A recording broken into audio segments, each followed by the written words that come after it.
This is kind of interesting. Remember that time X thought perfect squares were longer diagonally? Okay, I couldn't hear anything. Fuck. That looks really good. Hot dogs are as true to New York as bagels, pizza, and pastrami on rye. But only one spot has been serving their franks with tropical drinks now I'm even since more hungry. 1932. The winning combo has spawned many imitators over the years, but tourists, celebrities, and loyal customers still seek out the original. This is Papaya King. I've been coming in here since I was maybe 9, 10 years old, and I'm 69 now. But this place has always been tops, and everybody that's from this area or from New York knows about Papaya King.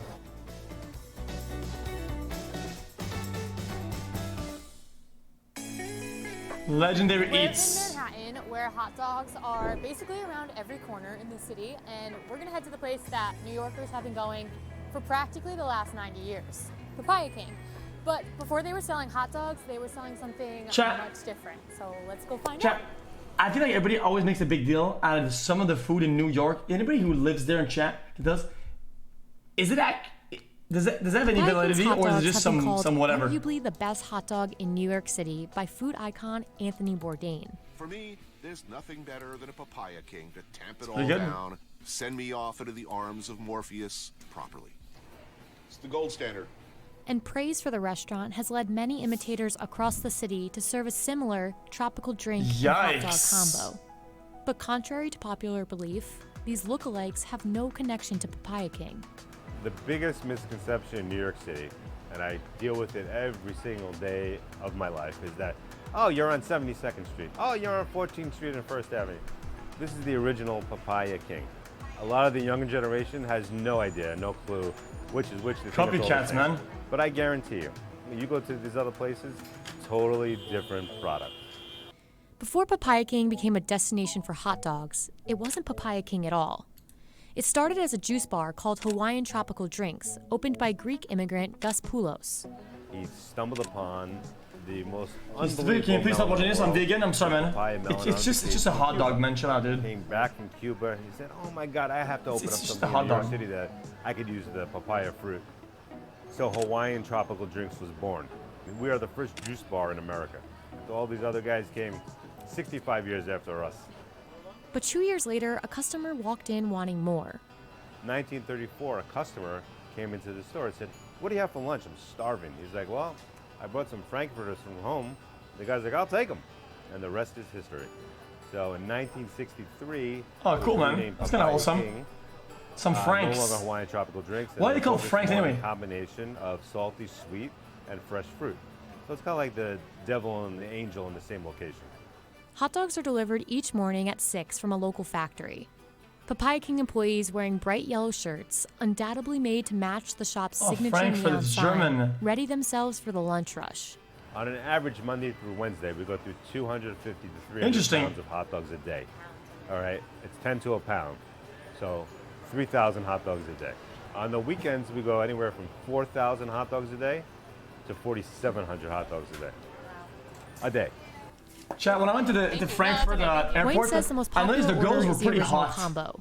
2 hot dogs with relish, sauerkraut, or New York onion sauce, and a papaya drink. Honestly, from the moment I opened that box, I could smell the vinegar from this sauce, and I'm They really were, excited. though. That makes me more excited to try it.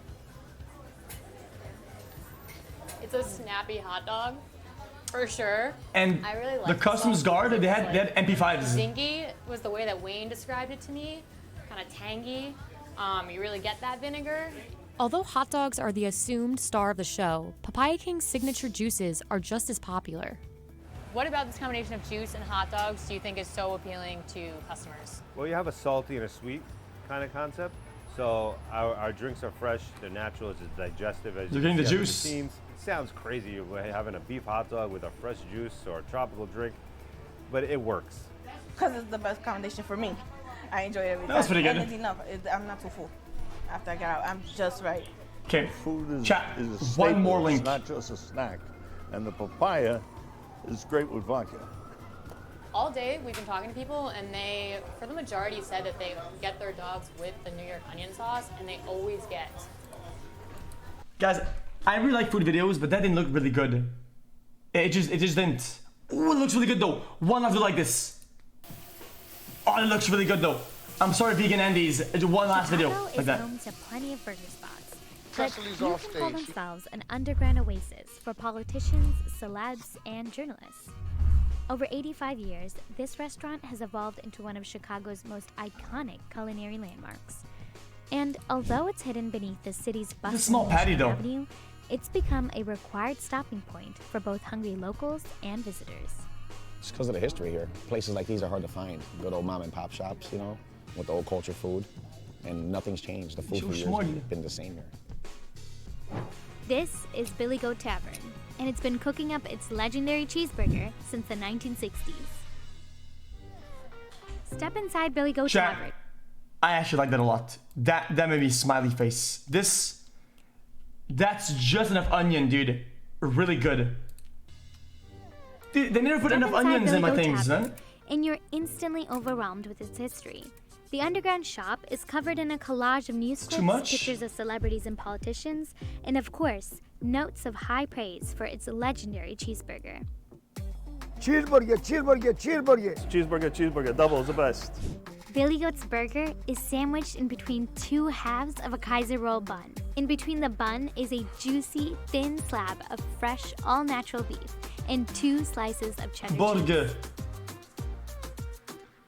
No, we get deliveries of burgers every day, so we make them fresh every day. That's second-generation owner, Billy Cyanis. Guys, the problem with caramelized onion is that it has to be really well done, and on top of that, it has to be fresh. You have to eat it straight up. I feel like it leaves too much room for it to fail, dude. I'd rather have raw onion. If it's not done right, it's weird. And if you let it cool down a little bit too much, it has a weird consistency to it, dude. It has to be perfect. And then we get fresh bread every day, Kaiser roll. We toast this on the grill. That's why raw is a safe bet. We just wait, you know, till they start to sweat, basically. And then you flip them. It's gonna be a nice sear, and that gives it the flavor. We put cheese on there, and these are the doubles, and you can make triples as well. But this is why we do the thinner patty, because you could do different sized burgers. To make for a more mouth-watering experience, Billy always recommends getting a double cheeseburger. Triple sounds good. Customers can choose whether to pile their burger with pickles, onions, or other toppings. Oh, that looks so good. But don't expect any lettuce or tomato. Well, we say the goat ate all those, the lettuce and tomatoes. So yes! Bread is really 5 good. head. The pickles, relish on there. I like that you can throw your own The only correct take here, boys. It's very delicious. The meat is fresh. Billy says the meat of a Billy Goat burger is made from a clod and chuck blend, which comes from the shoulder area of a cow. No, burgers, what? Billy's father and his great uncle didn't want any filler meat and wanted to sell just pure beef. And the reason they kept their patties thin? And it was because we wanted to sear it, but also be juicy inside. You do that when you cook it fast. Also, you could stack it using a leaner ratio. Makes sense. It cooked better and it stayed the same size. It didn't shrink too much. So that was the ratio that they liked, and we've been using that ever since. But selling quality cheeseburgers isn't the only reason this tavern became a Chicago institution.